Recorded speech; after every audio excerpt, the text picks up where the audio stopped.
السلام عليكم ورحمة الله وبركاته أصحابتنا كسودو هذا الشانل كينا إن شاء الله تعالى ما توحان كهدلي دونا برنامج aad u muhiimsan in badanna maxay ahayd dadku ku wareersanayeen waxyaabaha ay ku xalin lahaayeen waxaa jiro hooyooyin caruur yar yar u joogto aanan xamili kareynin sunta loo isticmaalo cayayaanka ama xasharaadka sidaan wada ogsoonahay guriga haday joogaan caruur aad u yar yar mar walba sunta cayayaanka ama xasharaadka ma adeegsan kartid ilmuhu ku joogo guriga waxa macquul ah inay ku neef qabatoon ama naqaska ku dhigo ama ay ka sumoobaan ciyaalka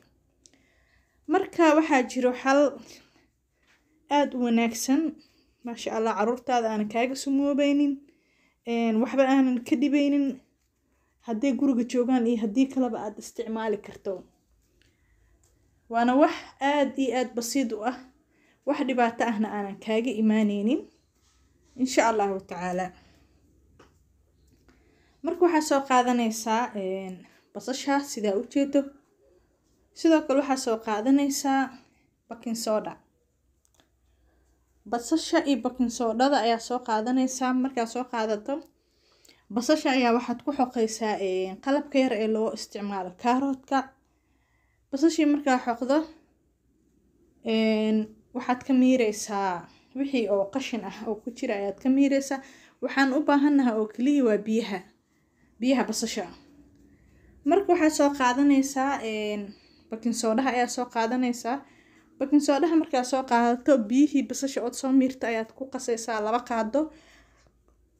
ayaa ku darsanaysaa baking soda iyo basalna waan isticmaalnaa waxba kaama dhibayaan sidoo kale hadaa doonto waxa ku dari kartaa liin dhanaan oo aad bay u nadiifisaa iyadana guriyaha marka waxa soo qaadanaysaa hal basal hadaa isticmaashay nus litir biyo ah 2 basal hadaa isticmaashana litir ayaad ka dhiganaysaa biyaha marka basasha biyaheedii iyo baking soda marka isku darto ay saaid u soo xumbeeyaan waxa ku daraysaa nus litirkii biyaha ahaa ayaa ku qasaysaa nus litirkii biyaha marka isku la qasto waxaad ku shubanaysaa bottle spraygas ama caaga carfisooyinka inta badan laga dhameeyo oo sprayga oo buufiska ah marka ma sha Allah markaad ku shubato meel kasto aad ku aragto baranbarta waad ku buufinaysaa waa ku buufinaysaa marka ayana dhimanaysaa baranbarta oo way ku dhimanaysaa yacni caruurtaadana waxba ka soo gaari maayaan oo wax dabiici ah oo isticmaalno oo cunno